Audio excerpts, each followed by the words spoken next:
Hello and welcome to LFC Transfer Room. We're doing it. We're doing a deadline day deal, Jack. You're up at 5 a.m. for this. You're buzzed, aren't you? You're ready. You're not in your yellow tie yet, but maybe there's another one to come later. Maybe there's a big announcement. How are you doing?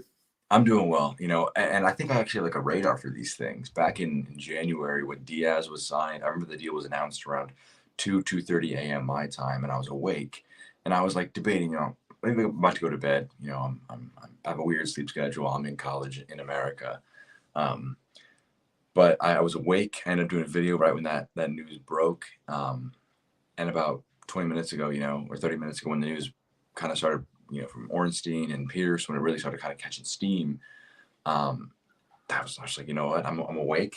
Let's stay awake. Let's get excited. The adrenaline is coursing through me. James, how are you doing?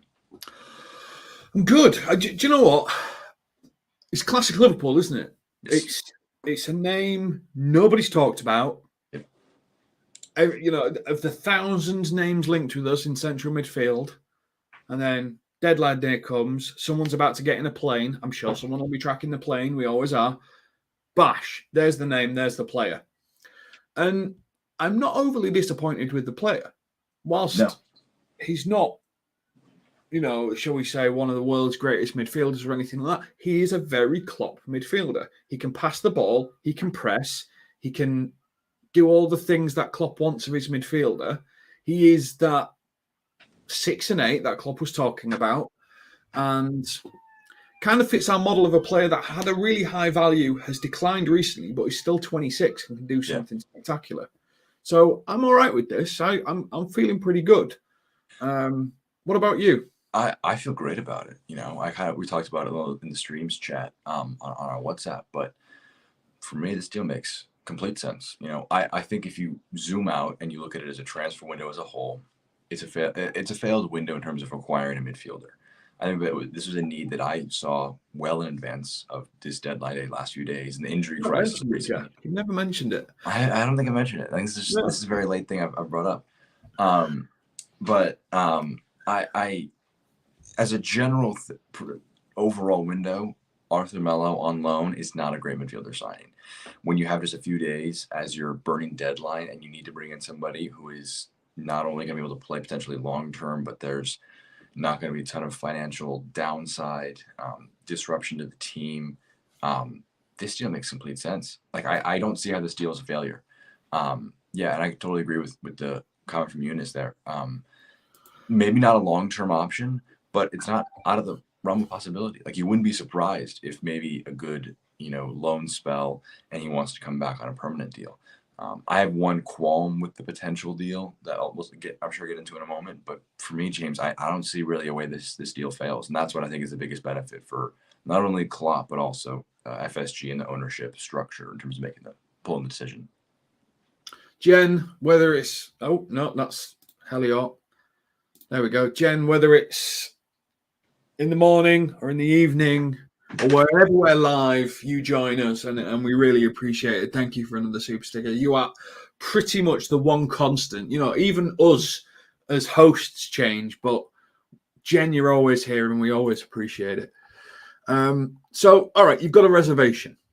There's something that's niggling in your head. I mean, no obligation to buy. People are seen in the deal. That bugs me, because if someone makes a name, then someone else makes profit.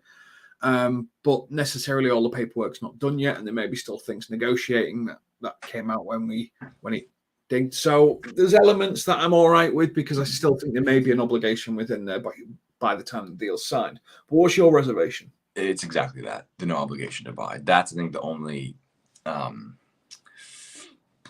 financially short-sighted thing about this, where if an obligation to buy, I think, would be a mistake. That would put you in a spot where you're really trying to make this work. And I don't think Klopp wants that. I don't think FSG want that. They haven't had a ton of time to really find the right guy. Arthur is, in a lot of ways, I think, being brought in as a stopgap.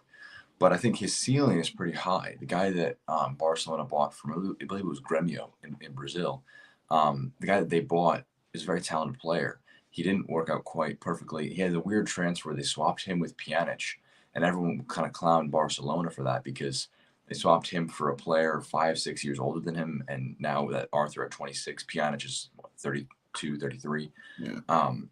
I thought, what he could potentially be is he could be a really good option for us. And so not having that, because you look at Arthur's value right now, I don't know what it is. I don't know what an It's about option 16 would million look on transfer market. His 60 peak was million? 63 million, and he's currently valued at 16. 16, 1.6? 1.6. Okay. I thought it was 6D. I was like, whoa, that's a little. That was his peak. That was the highest he's ever been. And again, that's a good point you make, is he has had pretty high peak so far. Well, not a pretty high peak, but a pretty decent option. If you're buying the Arthur at his apex, that's a good signing. That's a really good player there. So I think if there's anybody who could get that out of him, it could be this Liverpool side. So what could happen is maybe right now you say, we'll offer a bit of a premium on that transfer market value. We'll say 20 million euros is what we'll offer you as an option to buy. So that'll give us the option to trigger it in 12 months' time. And maybe you don't pick it up because either he's not worth that money, you want other options in midfield like Jude Bellingham, or you sign him, you have this obligation or option to buy, and say he hits the ground running, he becomes a fan favorite, he does a great job in midfield, he ends up kind of being a rival for Thiago in minutes in that left center mid spot. Not a rival, that might be a little excessive in terms of his ability there, but having that in your back pocket to have a great value transfer. We always talk about needing to sign multiple midfielders next summer, and if our goal of signing Jude Bellingham is, I'm sure Jen is insisting that this helps us sign Jude Bellingham, then you have a really good value Arthur that you can bring in at a very good price. And that's not really precluding you from signing a Jude Bellingham. 20 million euro signing, and you can still have Jude Bellingham. 30, 40, 50, that's where you begin to stretch it a little bit in terms of how much you can add on top of Bellingham. So my only reservation is that, but as you mentioned, there still could be a late addition to the deal, as it's not even finalized yet. So let's get on to Ash's comment. And Ash, thank you for supporting the channel. But if you're being genuinely honest, you have the choice of Naby, Arthur, Millie, or Arthur, or Jones, or Arthur, or Ox, or Arthur. Basically, the Liverpool midfielders. You have the Liverpool midfield in front of you. You have the choice of everyone, and Arthur's come in. Obviously, take Thiago out of the equation because I think Thiago's different gravy and Fabinho's different gravy. They're the two nailed-on positions, if available. But Thiago breaks down a lot, which we knew before we signed him. Who are you starting? Where is he in the pecking order for you? It's tough. For me, it's tough. I think of those guys, like in that left center mid spot that you kind of floated, he's rivaling Keita for me. And I don't know if Keita is I don't know where I stand on Keita versus Arthur, to be honest, because I'm a huge fan of what Keita can do, but also from the what have you done for me lately stance on things, he hasn't done a ton for Liverpool lately. Naby Keita hasn't, and Klopp clearly doesn't trust him at the level that he could be doing. So it's really interesting for me. I don't know. James, where do you stand on it for the midfield? Well, there's a stat. So I've been digging through his stats and stuff like that because that's what we do when we're interested. And there's two stats that particularly interest me, especially with the way that we're evolving in how we play. So if we've got Darwin Núñez now as a central forward, that connection between midfield and attack, which Bobby Firmino used to bring, is going to go because that's not Núñez's game. So we need someone that progressively passes and gets us into the final third. Now, that is Thiago, but Thiago can't play every game. And there's two stats. He's in the top 1% for pass completions that are long, with a 90.4% pass completion. So, when we're switching the ball around and we're getting it moving and everything like that, that's an incredibly good stat. And he's in the top 2% for passes into the final third, with 7.39 per game. Now, that was always Bobby's game. Get the ball into the final third, get it progressing, get it moving around. He may not get the assist, and people just look at assist stats a lot of the time. But if he is in the top 2% of getting that ball in the final third and giving our front three the opportunity to do something special with it, that is a progressive midfielder that really helps us get on top of things and dominate the ball. Mm-hmm. So if you're playing with a Harvey Elliott and a Fabinho and an Arthur, and you've got someone that can recycle the ball, you've got Elliott joining that front four, that seems to be a sensible and logical approach. So there's elements in his stats that I'm really interested in, and why I see that Klopp would be interested. His pressing stats are good. Yeah. they're not great, but it's Italy. Italy's not exactly the biggest pressing league. Mm-hmm. So there is a lot of things that are positive. I've looked at his injury record. It's not that bad. So there could be a role for him in this Liverpool team in how we're evolving. And I was reading Gillian Balagay's comments that were put in our chat, and he was saying Arthur's desperate to come here because he's got a point to prove.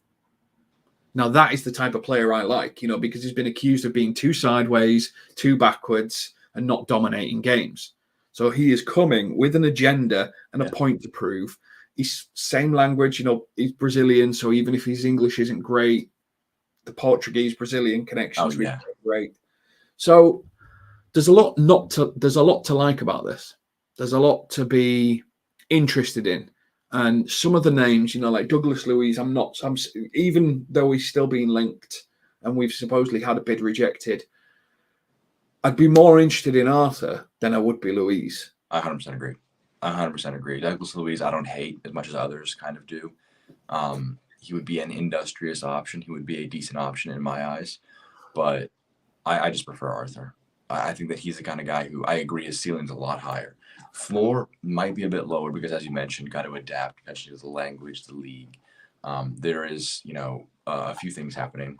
And to be honest with you, if we got Douglas Luiz and Arthur, that wouldn't. I mean, I don't think it will happen. I don't think it will. But it would not be the craziest decision we've ever made. I stole the milk. He's saying Luiz is coming. Luiz is coming. Luiz is coming. I mean, on repeat. He's excited. He's excited. But Anthony's saying he's going to Arsenal. Yeah. Who you trusting there? Who you trusting there? Well, we know Anthony, don't we?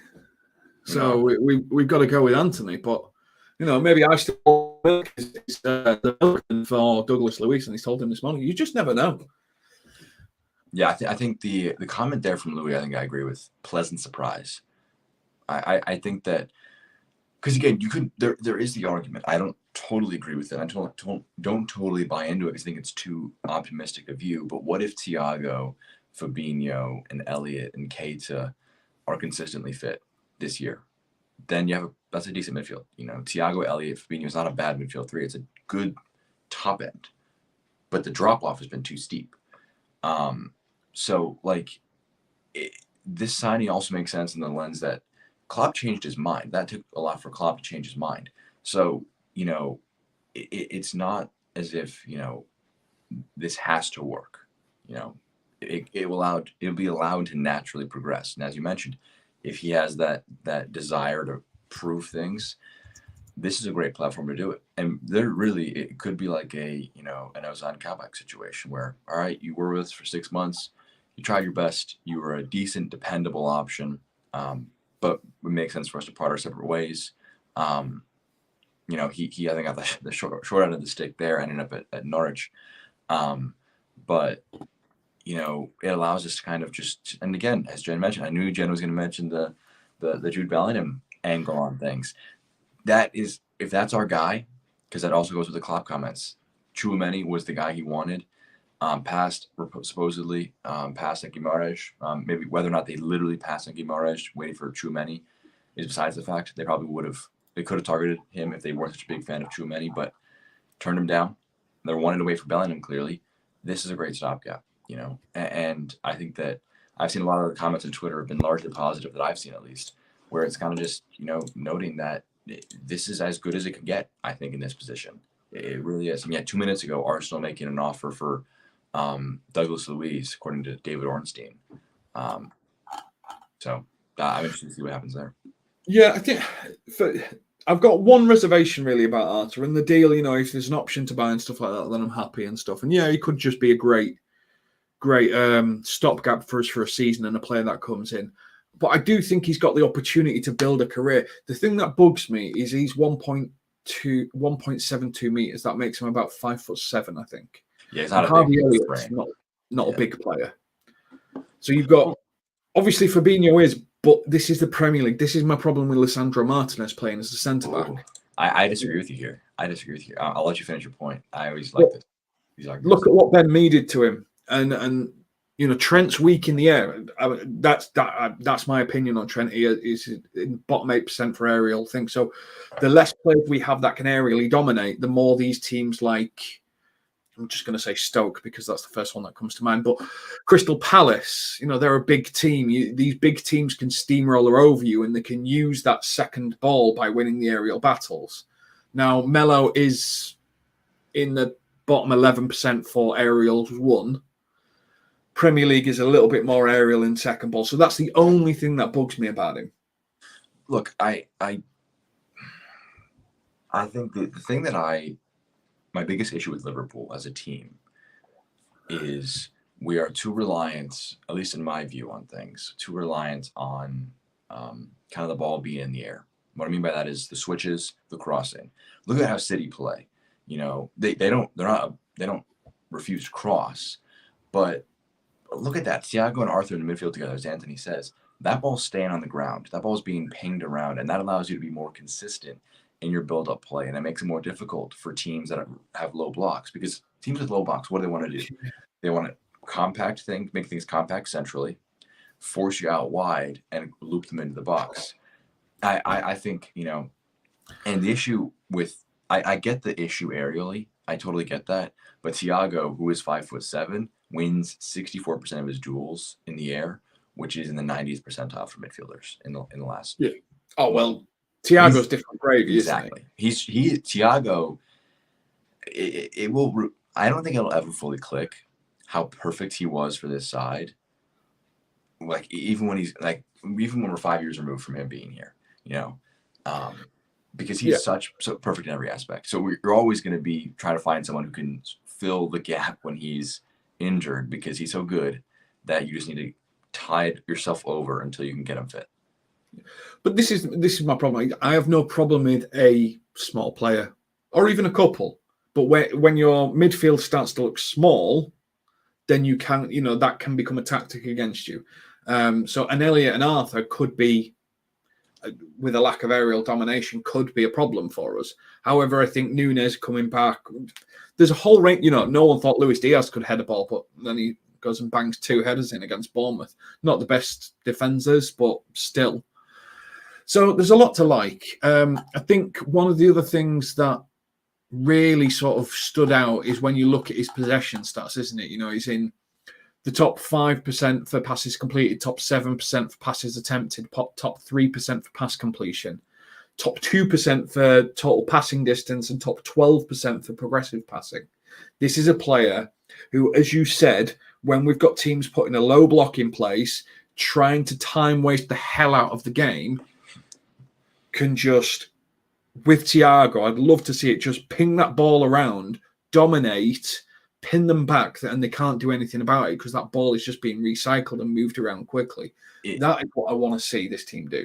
If you want to get very excited about this transfer, go to fbref.com, because everyone likes to go to fbref.com and then they'll look at the little preview, where it's like last year, the one where it's like 8 stats or whatever. I think about 15 stats.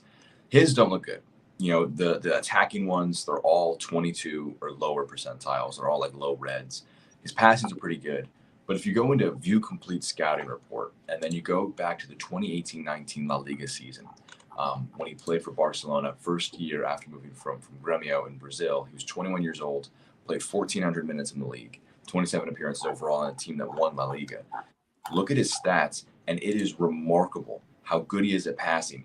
95th plus percentile in every nearly passing stat, and that includes the creative ones like passes into the final third, key passes a little lower.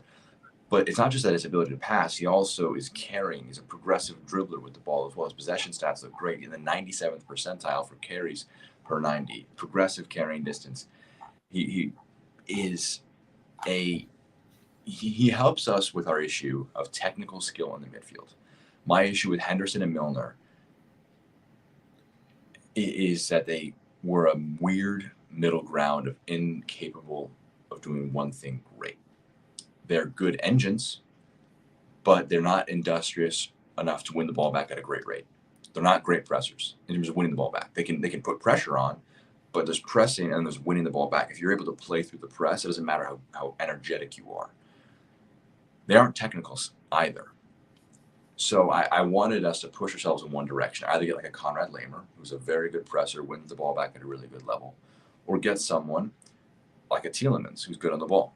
Arthur, I think, is a very good guy in terms of, you're not sacrificing greatly in the pressing. I don't think that he's going to be, some sort of big net negative in the midfield pressing wise. But I do think he'll be on the ball a very, very good option. I'll let you answer that question first. Yeah, what do you think about this? Do you see the guy as a panic loan? Personally, don't think he fits the mythic right player label. And I think obviously the label is someone that can play as an 8 and someone that can play as a 6. That's what Klopp said. That's what everyone's held on to. And I definitely fits a playmaker mold, but I don't necessarily think he fits a defensive midfielder mold. Not in the Premier League. But Anthony also got it right, which is we've got another Thiago type player, which is great if Thiago's injured, which is obviously what we need. So we've got someone technical that can help us control the ball and things like that. I think what sticks in my mind for this is, what does this mean for Curtis Jones? Curtis Jones was in essence Thiago's understudy, was learning the ropes, was learning how to play that position. Then Arthur comes in, who is technically better at that position than Curtis Jones at the moment.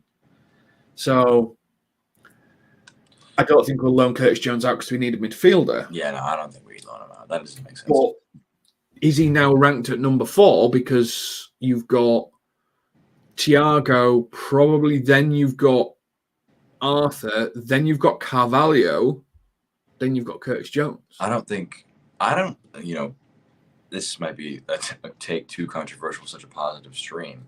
Carvalho could stray into the Oxlade-Chamberlain, not sure what his best position is, spectrum. I don't think he will, but he could, because he's a guy who I think could be a backup for Diaz on the left wing, could try and play him as an advanced 8 in the right side. He's young, so it's not like you need to lock him into a position right now. I don't think you can criticize this signing for not fitting the right fit label, because for me at least, that represents that when we're saying only the right player is a big financial outlay, a big commitment time wise to a player in terms of how much you're going to play him. I disagree with that from Peter. I don't agree with that. I don't think, and I think the fact that has Douglas Luiz even made an appearance for Brazil in the national team? If he has, I'm gonna be. I think so. My Wi-Fi's back, by the way, James, in case you were wondering about that saga. Wonderful. Look, I kind of have lost my train of thought of where I was before on. What does this demonstrate? That we could be moving towards a double pivot? I think because you've got defensive midfielder. Henderson's playing better as the 6 than he is as an 8. Obviously, then he's the backup for Fabinho. So you've got Fabinho backup Henderson. Then you've got Thiago backup Arthur.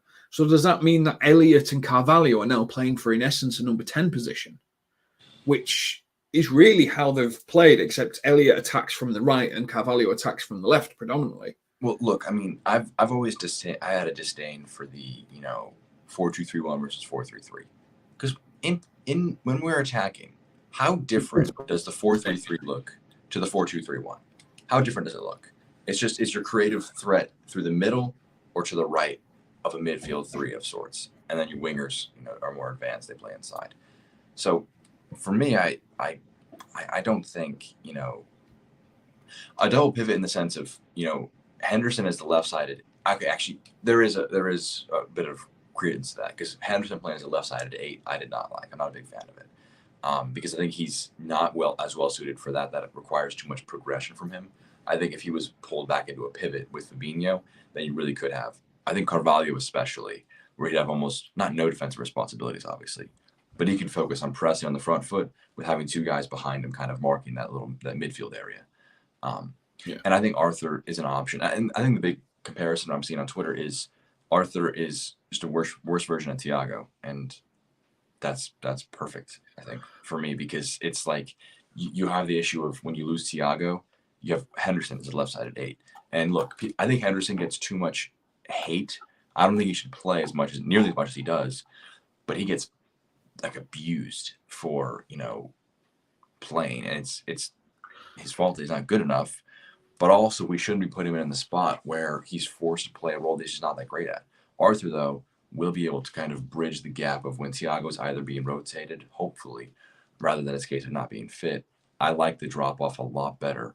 Of even in terms of just stylistic fit, I think Keita works better as the right side of 8. So I think our midfield depth, and again, this harkens back to the point I've made all summer long. If Arthur gets over the line, our midfield depth is perfect because you have Thiago, backup of Arthur. You have Elliott, backup of Keita. You have Fabinho, backup is Henderson. That's perfect depth. You have two players in each position that I think there's not a ton of drop off there. There is drop off, obviously, but not as steep as it once was. Do you think if Henderson's hamstring injury is severe, because there's a few reports saying that there could be 2 players in today, do you think that we will be pushed into action to get another? Look, I don't. It's difficult, isn't it? I don't see how we, went from not being able, like Klopp saying literally 12 hours ago, not even after the match, saying, I'm not sure that we're going to sign somebody.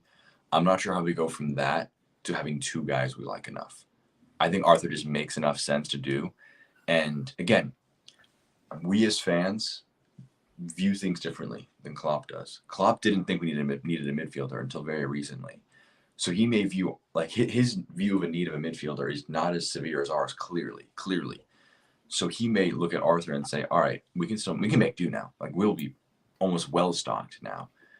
Unless it was a torn hamstring for Henderson, he's out multiple months, I don't think it necessitates a move into the market. I think our midfield depth is going to be fine. I think it could be improved still, obviously, in a few areas. But that's well, beyond our pay grade to do that right now. Now, one of the things that I've just seen here is Saeed Ali asking if it's a panic loan. Now, I don't see it as a panic loan. I see it as a calculated risk loan. I mean, panic. Okay, it's not panic. It's are you prepared to take that risk, and at what level of stress in the squad do you take that risk? So I don't ever see this as panic because they'll have a whole list of players that they're currently knowing what's going on with. They know what's happening, and they go, okay, this situation's happened, so this is the calculated risk we're prepared to take. I don't see it as panic. Oh, panic. Just pick up the phone. Oh, can we have someone, please? This is clearly calculated. This is not it depends how you view panic loan. You view it as a sign of the team just being poor at planning and this is just bad transfer management. Or is this just a case of we have been forced into an option and forced into making a move that we wouldn't want to? I think this is exactly that case. We didn't want to make a move, clearly. But they're being forced to make a move. So in that essence, this was their panic option. But I don't think you can look at this transfer, or this loan, I should say, and come away from it and say this is a bad piece of business. Because again, there will be a financial outlay. It'll be a lot like the Ben Davies. Basically we almost made a. Did we? I know I don't mean to aggravate you, James, because you're his biggest. Come on, I'm in a good mood. Don't Ben Davis me up. I mean, it's not like you can you're spending money, so it can be a failure. You could spend, I don't know, what are his wages? That's actually a very good question. Maybe $5 million as a loan fee for a season. His wages, according to Capology, are 123,000 euros a week, which is about 100,000 pounds, something like that. He's in the 6 figures in pounds a week. That's a standard fee for a midfielder who has his experience. And even we're paying all the wages. Yeah. Have we gotten any details on that yet in terms of what the potential specs are? No. And the option to buy thing, there's no obligation, but we don't know what the options are within the contract or anything like that. One of the things I like to do on FB Ref is just look at the players that they're similar to statistically for the last 365 days. And there's 2 that stand out because obviously we watch the Premier League quite a lot. And Jorginho in at 9th and João Moutinho in at 7th are statistically play like him. So that gives you an idea. It's just of how he's goes about his business, which is find space, move the ball, get the team moving. So the fact that we've got the ball moving against these low block, diving on the floor, I've been shot by a sniper teams, accurately gives us a chance to just stop that from happening.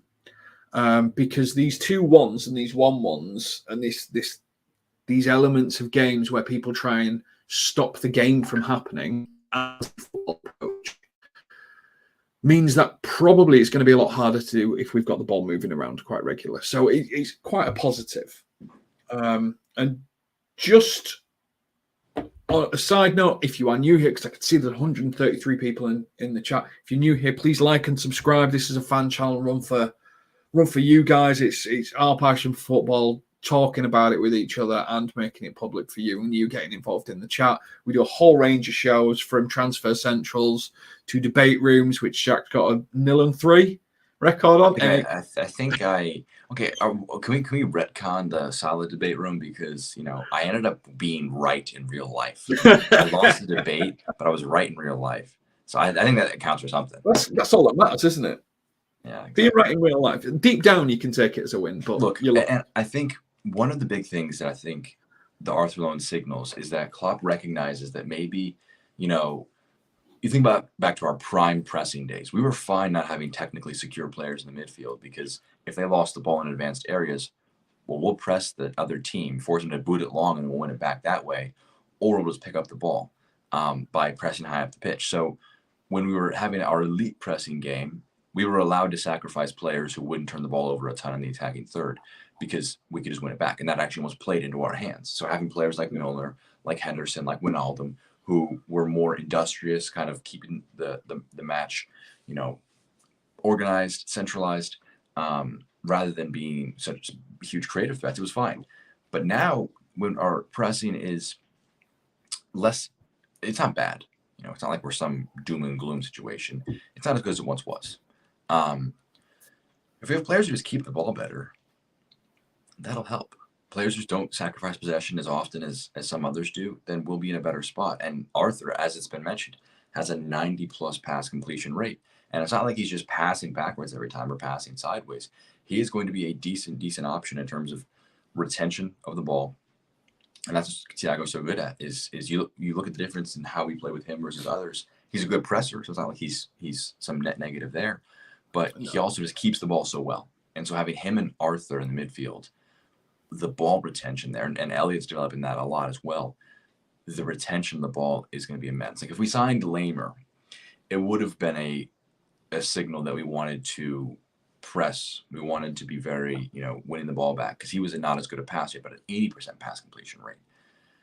So, this to me, and again, maybe it's availability and it is just not a huge amount of options. This to me signals that, we view potentially that possession, having the ball, is better than not having the ball. One thing, with Helio saying this, the Melo loan does not include an option to buy, saying this is just a flat out loan, and reading Gillian Balagay's comments about how Arthur's got a point to prove. This screams of a loan where a player wants to play for Brazil, make it to the World Cup, dominate for 6 months, and really, really push for something.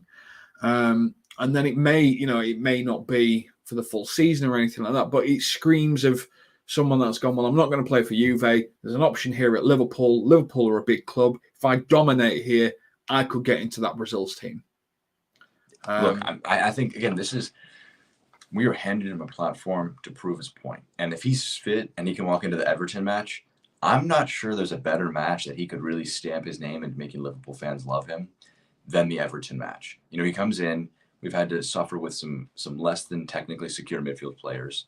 And then you play midfield of Fabinho, Arthur, Elliott, match one. He has a Brazilian dude next to him in the midfield. So even if he doesn't speak great English, he can just kind of be like having Fabinho translate to Elliott in the midfield.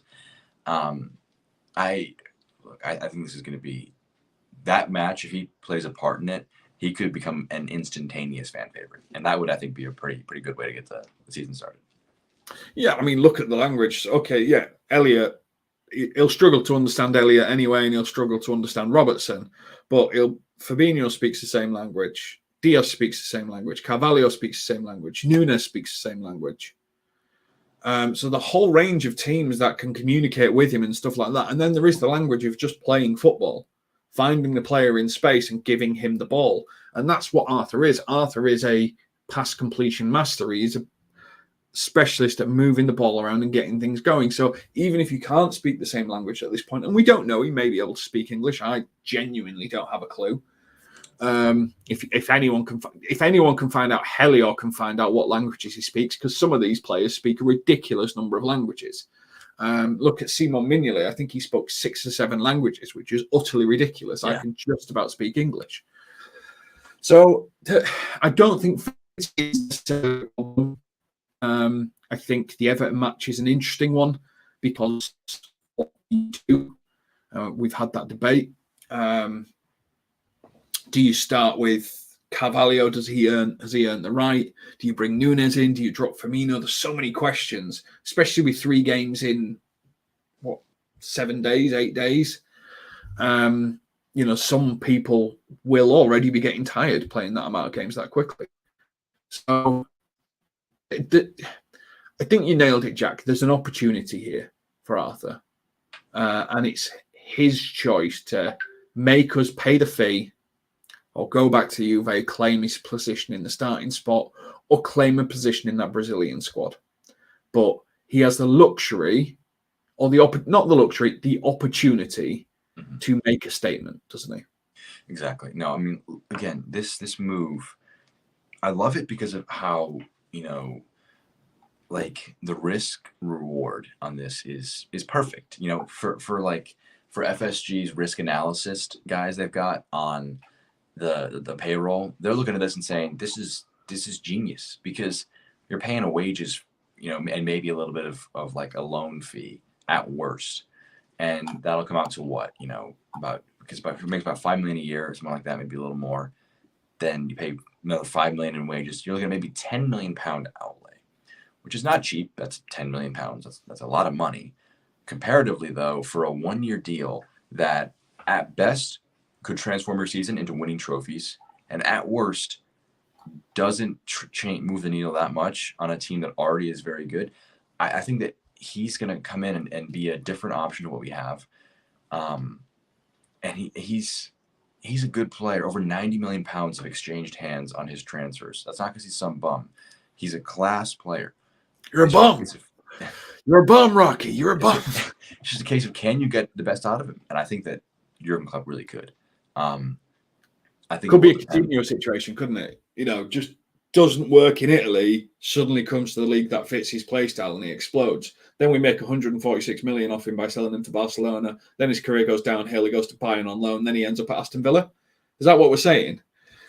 That would be going back to Barcelona after that. That'd be a tough time for him.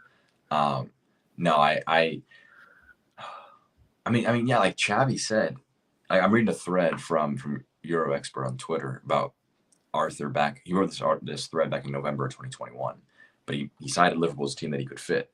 I'm a big fan of this account. And Xavi said Arthur can mark an era at Barcelona. He's a Barcelona-esque midfielder. We've already had one that did quite well, and that was Thiago. So again, there is no such thing as a surefire thing. But I think people who are looking at this and they're criticizing FSG, or they're criticizing, this is a signing, I think that if you're criticizing our general transfer window practices this summer, you're fine to do that. That's a very fine thing to say. But to look at this transfer in this moment, knowing the factors at play, that no team wants to sell a player with less than 24 hours. We're verging on 16 hours until the deadline. You're only getting rid of players you don't want. Exactly. No, nobody who this is as good as it gets. As good as it gets in terms of panic buys. He's 26, Nathan. He may be better than Henderson. Let's just go through Nathman's questions. Tielemans is a different one. Is he better than Hendo? This is the thing, we don't know, because there is an adaptation to the Premier League. A lot of people feel like he's made for the Premier League. I think Gillian Balaguer thinks he's made for the Premier League when I was reading his comments on the player. I think it's all about where he's going to be tested, Arthur, is he's not going to be physically dominant. It's all about his processing brain speed to move the ball. Is he quick enough to deal with the Premier League player coming back at 100 miles an hour and to pick your pass? Because in Italy, you get more space, you get more time. Yeah. You know, people are commenting on his pressing stats, but this is Italian football pressing stats where a lot of the times things can start off at a walk and then they build into this attack and defense and counter. So let's not compare a Premier League type statistic to that. It's all going to come down to how quickly he can take control of the ball and move it. Can he deal with someone like Joe Linton? You know, let's take him as an example from last night, just bombing it at Harvey Elliott, who put him on his backside about 5 different times. Can he deal with a player like that just coming into steamroller you? And if he can, he'll be a huge success for me. Yeah, he's too technically secure, I think, to really struggle with that aspect of things. I think it really just will depend on how well he can bet in. And again, I mentioned it. You know, the pressure on him. I don't know actually where I think the pressure on him will land, because maybe you have a better idea, James, because we've had to watch Henderson and Milner play a lot of minutes, so people will want the signing to come in and make an immediate impact. So there will be a bit of pressure there, but I'm very interested in how he reacts to that as a player and how Klopp decides to bet him in, because a loan signing almost goes against Klopp's mentality of players, where he wants to kind of slowly bring them in. Granted, Luis Diaz in January, Ozan Kabak, and the idea with Ben Davies, which never materialized, obviously, was to have them kind of come in immediately, make an impact, and help us with our immediate short-term needs. So we've not only done it one way, but I don't know. And I think North Red makes a good point there, to be honest. Stay fit and be decent. If he's technically secure and he maybe has a big moment, like he has one big goal, like he scores the winner against Everton, like that's the dream, you know, like he scores the winner against Everton, and then rest of the year could be bad, but he will have done something decent for a loan fee. So. Yeah, and I mean, this is what happened to Carvalho. He slams in a 98th minute winner against a team that have been play acting also. Bang, fan favourite, everyone's happy. You know, so it's the option to buy keeps bugging me. Yeah, it's the no option to buy. I think the only where would we invest? Where's our investment in a player that, you know, that's the Liverpool way is to bring people to the next level. Identify they've got asthma and give them the drugs for it. That's what we do. Why would we do that for this player? I think the only reason I can understand it is that Juve aren't idiots. You know, they know that if we're wanting to add an option to buy, it's because we see talent. There is talent there, and Jurgen Klopp could get it out of him, because all it takes is one good year in the Premier League, and this guy turns back into a 60 million euro player. You know how crazy this market is. Moises Caicedo, making 10 appearances for Brighton, showed a good amount of promise long term. Went from a £5 million player to a £50 million player. So it's not like they are just so willing to give us a bargain price. They will recognize that. How much lower could his price be next summer compared to what we would want to have as an option to buy? Because what is a fair option to buy, James? I would say 20 to 30 million would be a fair option to buy. If he's worth 16 million at the moment, you could say, okay, 30 million option to buy. Mm-hmm. But Juve will look at that and say, is that potential 30 million that they pick him up, is that worth, you know, the potential where you could kind of just get even more after a good season? Because he could be double that, very easily double that. Yeah. I think one of the interesting things, you know, a lot of people saying he's an injury-prone player, But in 2022, he missed 5 games total. Mm-hmm. 2021, he missed 15 games. 2020 was a bad season, a lot of niggly injuries there. I think he missed 7, 8, 9, 10, 11, 12, 13 games. Now, we play 60 games a season. Someone's going to miss 5, 10 games in our midfield. That probably puts them right at the height of fitness for us when you look at how many games our midfielders miss. And if he can time his injuries in time with Thiago, so Thiago comes in, plays a few games, he gets injured, Arthur comes in, he gets it. You know, if we can do that, it'd be all good. But my problem is fixing underlying issues. Why would our medical team really put that effort in to someone that doesn't have an option to stay with us?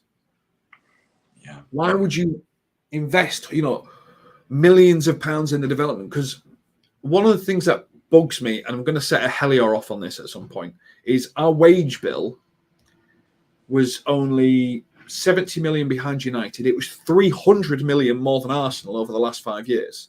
And Arsenal had Özil and Aubameyang. I mean, crazy to think they're on silly money and we couldn't afford Timo Werner. So we're obviously putting a lot of wages in highly skilled people and highly skilled development people like throw-in coaches and nutritionists and getting quite a lot of money. Where's this money going? And why would you invest it in a player that's not going to stay here? That's the thing. It keeps bugging me. I'm over the moon with the signing because I think he's going to be great for us. But I think we're potentially putting 30 million in Juve's pockets if he sets it on fire. And if he doesn't set it on fire, they don't lose anything because he's only worth 16 million at the moment. I get that is the aspect that I think is a bit of a panic buy. I think Juve hold pretty decent leverage here because they know we view him as our best option probably right now.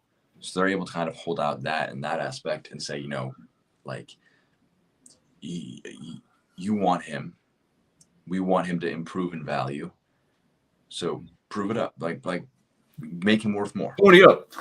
Yeah. Pony up. Make it like a 40, 50 million euro. Because basically, like, at worst, Arthur doesn't knock on here. And then all of a sudden he goes back to Juve and he'll have what? How many years left on his contract at that point? He'll have 2 years left on his contract at that point, and he'll be on relatively high wages. But it's not like his value is going to disappear again. I get that. Oh, Jack's disappeared. My morning alarm went off because that's how early it is for me here. 5 a.m. Isn't it? I feel like I'm zoomed in now. I don't know how to fix that on my phone. I could actually join on my computer now because my Wi-Fi issues have been fixed for a while now, but I just kind of been on the phone. So I kind of just stayed here. Now, there's a poll running, and we've currently had 195 votes on the poll, which is, if he signs, will Arthur be a success? What percentage, Jack, do you think? Don't look at it. Give me your guess. What was the poll again? If he signs, will Arthur be a success? I'll say like 2-1, so like 60, like a 2/3 split. 66-33. Yeah, something like that. Yeah, 76-24. So you're not far away. So there's many people that believe this is actually a good piece of business for us. And if you are new here, we've got 140 people in the stream and only 39 likes on the video. I mean, come on, guys. It takes one click. Just let's throw some likes on it. Me and Jack have been doing this for 48 minutes, really debating the issue. You just got to press the little thumbs up button and the little subscribe button. And that's it. I mean, Jack's up at 5 a.m. in the morning for this. Oh yeah, it's 6 a.m. now. I've been working right now. I've again, I mentioned it very early on in the stream. I've got a weird knack of being like clued in. Like I sometimes have weird sleep. Transfer bloodhound. Yeah, exactly. Like when Diaz was announced, like not announced, when the news broke we were making the bid at around 2 a.m. my time, I was awake. So for me it's a little weird timing wise to kind of be like I'm leaving for classes for school in about 3 hours. So I'm gonna have to like drink a ton of like iced tea and caffeine just to stay alert for the day to come. Well, you're going to be alert because you could be getting a notification at any time. This might not be Liverpool's final transfer of the day. Might not be. I'm fascinated to there's a lot of noise that there's another one, potentially another one in the works. Now everyone thinks that's Douglas Luiz, but we're hearing Arsenal have gone for Douglas Luiz. We're hearing it wouldn't surprise me if Chelsea go for him because Chelsea are going for everyone. So maybe Man United go for him because they haven't got any of the central midfield targets that they're after. There's a lot to happen. Oh, Anthony, please. That is the only player I really want because he scores goals from outside the box. And I think that's what we need. I think we need a player who is dangerous outside the box. I know Trent is. but someone on that left side, someone like Neves who can just slam it in from 35 yards. It just sucks defenders out. See Curtis's goal against Brentford. Yeah, but it's too obvious. He does it. He comes in from the left. He tries to get to the left-hand side of the box and he tries to curl it over. If you look at Ruben Neves, he scores all kinds of long-range goals. Like the one where he chests it down and then hits it on the volley from 35 yards and bags it in the top bin is just insane. I think that he would cost, I think, like 80 million. For 2 years left. So he might be down to like 60 now.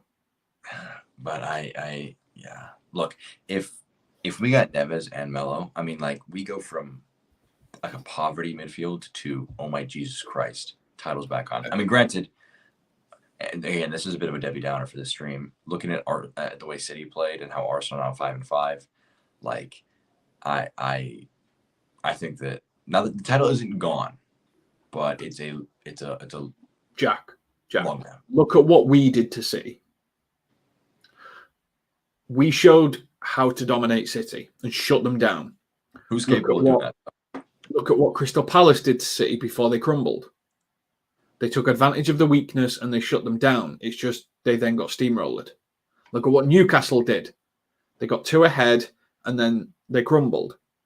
All it's going to take is someone to realise how to stop that next phase, and City will have problems. If City score first, you're screwed because they can ping the ball around for the entire game. But people are getting 2 goals ahead of City. They are not invulnerable. They have a striker now. That means they play with 10 men. Yes, that striker can score a hat-trick like that, but he doesn't interlink the same. Doesn't defend the same. He doesn't. And we've done the same. Yeah. Bobby used to get involved in everything. I think Núñez is just going to stand there and go, hit me. I'll try and score with it. So I think we've done the same as them, but let's just not worry too much about it. Arthur, what have we got here? Clarence is saying Sanderberg name being mentioned now. Okay, look, if Sanderberg isn't the only midfielder we signed, maybe. Because maybe Sanderberg's a development signing for me. Yeah. I could see logic in that. You've theoretically got a midfield 3 of Sanderberg, Elliott, and Carvalho, which takes you into the future. Arthur's a now signing. Arthur solves a problem now that we've got. So, yeah, I'm all right with that. I don't want David Luiz. I know some people say that he's a good signing, but for me, David Luiz, Douglas Luiz. That would be a throwback. David Luiz would be even shocking. That would be unbelievable. It would. Bob, man. Douglas Luiz comes out of retirement just. But yeah, Douglas Luiz. Yes, he can score from a corner. Big whoop. I'm not for that one. It doesn't do anything for me, Douglas Luiz. Yeah. And when you look at the players that he's like, Romeu from Southampton, Højbjerg from Tottenham, he's that type of player. That's not what we need to become. That's a defensive midfielder, box to box player. That's not a Liverpool dominating a team midfield player. Alpha Sanderberg doesn't pass the Haley-R test because not even as a water boy. Look, Douglas Luiz, for me, he'd be a solid backup to Fabinho. Is that worth like the 30 million that Villa will probably want? I don't know. For me, no. If Klopp thinks that maybe he's got a long-term, potential option here, how old is Douglas Luiz? I don't even know how old he is. He seems like a mid-20s kind of guy, which doesn't even seem kind of like the perfect. That's Douglas Santos. That is a very different person. Seems like probably a nice guy, but I mean, Douglas Luiz is dead ball specialist, isn't he? Passes from free kicks, dead ball specialist, crosses, corner kicks. He might even take over some from Trent, like Robbo does and stuff like that. But it's just, I don't know. There's something about Douglas Luiz that makes me think he's not a Klopp type player. I've always been a fan of it, to be honest. He's 24. Yeah. There's good like it's just I think he's a very confident and I don't want to say arrogant because I think arrogant's demeaning It's used to devalue someone. But I think he's very confident, and I think he may be overconfident in situations for his ability. And I think that belief he has in himself is not the level of humbleness that Klopp looks for in a defensive midfielder or a midfielder or a player for our club. Now, I may be wrong, and maybe when he has, conversations, stuff like that, he may be very humble. It's just he needs to be a lot more confident on a football pitch and play act a little bit. But there's just something for Douglas Luiz that just doesn't sing true for me. I think Arthur is a lot more Liverpool type mentality, how he interacts, how he holds himself. It's very professional. It's very controlled, very similar to how he is as a player. So unless you're young, like Sander Berg,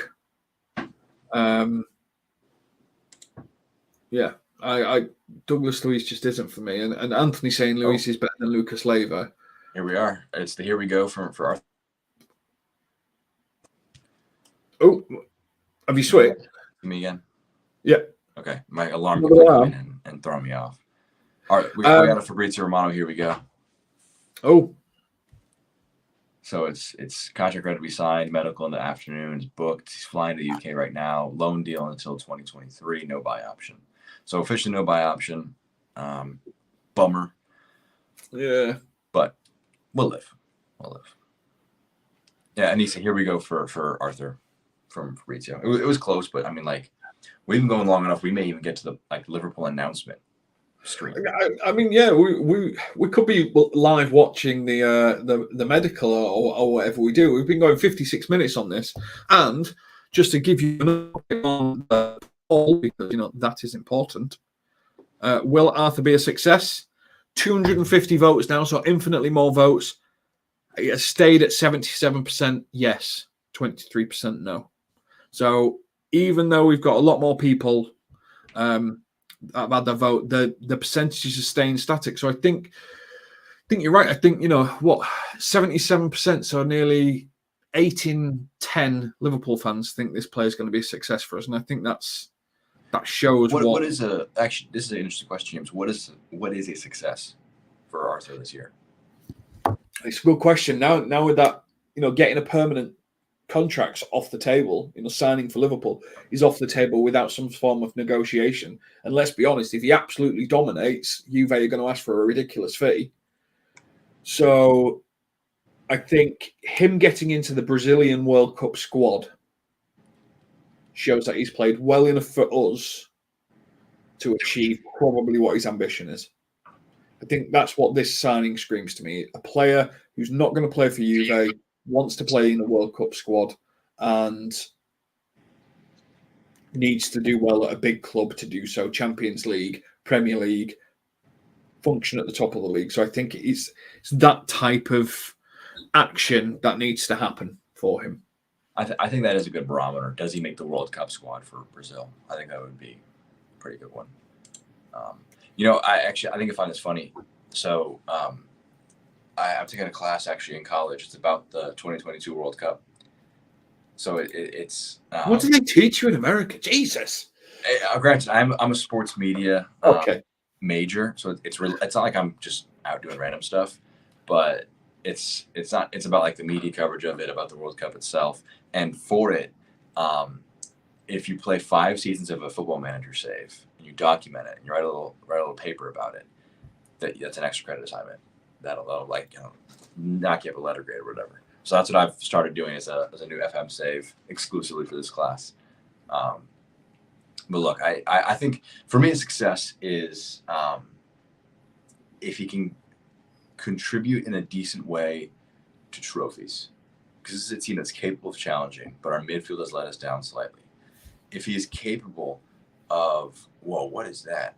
Athletic with some weird story about Mason Mount being wanted by 3 big clubs. All right, if we get Mason Mount, I'm going to be over the moon.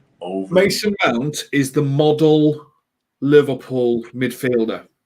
Where is it? Him and Jude Bellingham would run our central midfield for the next 7 years, because he is exactly the model that Jurgen Klopp wants.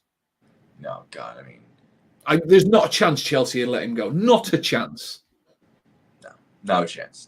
But I'm a bit of a Conor Gallagher fan personally. Like I know he doesn't like Chelsea fans hate because they're kind of playing him in a pivot.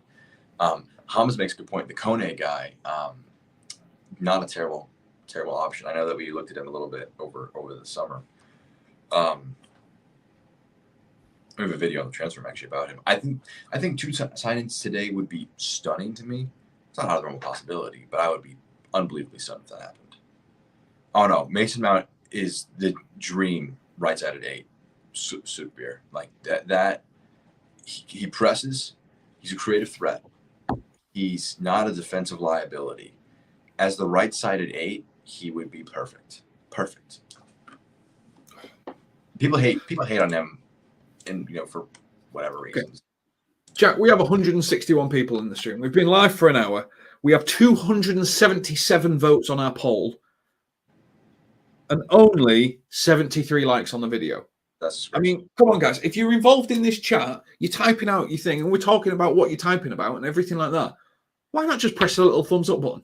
Why not just press the little subscribe button? Why not just join us on this crazy transfer deadline day where Liverpool hopefully will sign 2 players? And if Mason Mount is available, I know some people, I think, yeah, Mason Mount is the model. Him, Jude Bellingham, Salah, Diaz, Nunes, Fabinho, long-term, Canate, Gomez. Van Dijk could probably play till he's 38, to be honest. So probably Van Dijk. Robertson, Trent. That team is dominating. That's a good team. It's a highly athletic, non-technical, non-tiki-taka team. It is a highly heavy metal football smash team. Yeah, and I am in a look. There are always going to be great players that will never play for your football team. Kevin De Bruyne is, I think, the predominant example for me. If De Bruyne in this team, and I mean, we're winning the quadruple every year because Kevin De Bruyne is one of my favorite players in the world to watch because he's so technically good, so mentally good. Every attribute you could have as a footballer, he pretty much has. He's as close to Steven Gerrard as a player. I think we've seen in some time. And it'll always be sad that he's the reason why we will have very few titles compared to City, I think, in this era. But that's just the way it is. And Mason Mount will be one of those guys, I think, where it's like that. But, I think if Arthur, and for me a success is if Arthur is a nice bridge to a big 2023 summer. If he's a good bridge to that, then the transfer will be perfect. So say we're looking at the end of the Klopp reign, and we're looking at the side that has Jude Bellingham in the midfield. And maybe it has another prime midfielder that we signed. But I'm like, you're being a little mean to me there with this comment. If Arthur is able to tide us over and we can compete, if we can win 2 more trophies this year, with Arthur playing a role and kind of helping us progress to that point, I think that would be, absurd, a great bit of value, and it would free up, if Keita, if Ox, if Arthur and Milner all go next summer, that's the wages that you clear off there. That's Jude Bellingham. You have to be bringing him in at that point. Well, this sort of brings us on to this part of the Arthur story, which is Arthur the Elliot stop? Is Arthur Bellingham's stopgap? The reason we're not interested in buying him permanently is because we know we've got Bellingham coming next year. Henry Winters implied that it's happening. I would look forward to Bellingham play for Liverpool, and it wasn't in a sarcastic, I'm going to look. It was a proper reply. You can find it on Twitter. There's a lot of people saying Liverpool have put all the pieces in place for Bellingham and that it's all practically agreed. Some saying January. So the reason we don't want to sign Arthur, the reason he's not got a permanent option to buy, is because we've already got our replacement in place. Yeah, I don't want to say it, do you? You just don't want to say it because it's if it doesn't happen, devastated. Yeah, I don't think. Look, and Jen, I'll break Jen's heart because Jen thinks that Bellingham's already signed the contracts, he's done the medical, and we're just kind of waiting to announce him until next year. for me, Bellingham is a risk if we wait, but this isn't waiting. This is doing something in the meantime, and I'm very, very happy about that. I'm very, very happy about that. Like it would break my heart if we didn't make a ton of serious moves this summer, and we kind of just said, all right, Bellingham is the guy, because Bellingham won't walk in day one and transform this club. He won't walk in day one because he's going to be, what, a 20-year-old by then? He will have, again, he'll need a lot of years to develop, but Klopp will turn him into a beast. But he's not going to be such a revolutionary signing like Thiago was. I don't believe so. I don't believe his profile is that different. His talents are that high that he can do that. And I'm glad that we're signing somebody so this year is not a wash. Arthur will help us this year. I'm very, very confident of that fact. And he will also in turn help Jordan Henderson and James Milner, who are not bad footballers. They're not bad options to have. But thrusting them into starting roles, into creative roles, into pressing roles, any roles that basically aren't rotation off the bench and playing in cup matches, it's a bit harsh on those two guys. It will make them two better. It will make Keita and Thiago better because you can rotate them a bit more. Elliot as well, having someone who can potentially come in for him. So you're not trusting a 19-year-old or forcing upon a 19-year-old the weight of a side trying to win a quadruple. So for me, that is a risk for me. Elliot has started the season so brilliantly. I mean, he's looked so good, but he's 19. At some point, he's going to need, unless we plan on playing until we break him, and we've got a young kid who doesn't make it into his 30s, like a Rooney, unless we plan on playing until we break him because we believe this to be his peak, Elliot's going to need a break. Maybe that's where Carvalho comes in. But I firmly believe Elliot has the potential to be I'm not necessarily saying as good as this, but an Iniesta type player, a Thiago type player, a player who uses his brain to control a game because he naturally finds spaces without having to think. He naturally finds himself between the lines, naturally finds himself linking play. And I don't think he's anywhere near there now. He's 19, for God's sake. And to be that type of player, I think you have to be mid to late 20s where your football brain's developed and you know how to run a football match. Because it's not like he's not a Gerrard type of player who runs a match by blood and thunder. He's never going to be that. He's a player that's going to run a football match through intelligence, through smartness, through wit, through 10 yards of pace. So Elliot's got a lot of developing to do if he's ever going to reach the ceiling I think he's got the potential to hit. Not just be this headless chicken, highly skillful. I say that in the nicest way because some of his pressing is chaotic at best, not team orientated.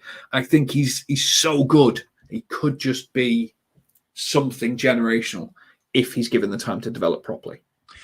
Yes, 100%. But you want to have other options so you're not thrusting it upon him. Obviously, we talk about this immensely. I think Arthur, it makes perfect sense. I think for our long-term and our short-term plans, the only qualm I think either of us have is no option to buy. So there really is no great back pocket thing option there. I am my sleep schedule is terrible. It's awful. It's absolutely terrible. And Hamza, he gave an exam on Monday. I have a Spanish presentation today that I have not started, and it's in 6 hours. But the deadline day waits for no one. It's deadline day. Deadline day. And I think we're doing an evening stream as well, James, as the deadline itself ticks closer. So we'll be doing more streams. As news breaks, we'll be doing more streams. But we've been on for an hour now. There's 175 of you here. I'll give you a quick poll update before we close off because we've had 326 votes on it now. Over 300 people have voted on this.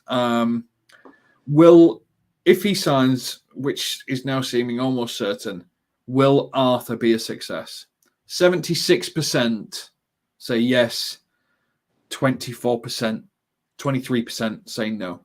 So we're talking You know, we're talking a quarter of Liverpool fans think he's going to fail. And I think a lot of that comes to the option to buy not being in there. I think the option to buy could be interesting, but 77% think he will be a success.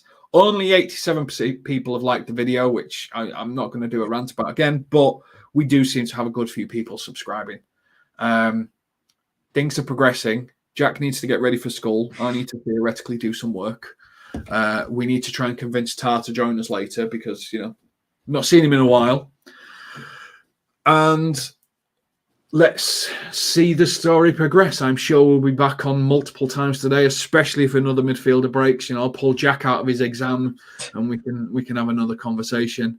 But this has been LFC Transfer. It has been the start we all wanted to for deadline day. Signings on the way. Make sure you like and subscribe to the video. Make sure you join us. We will be going live throughout the day as Liverpool news breaks. Maybe there's one more. Maybe it's Mason Mount. Maybe it's Douglas Luiz. Maybe it's Ruben Neves. He looks to be going to Villa. We will catch you on the next one. As long as you stay with us. Take care.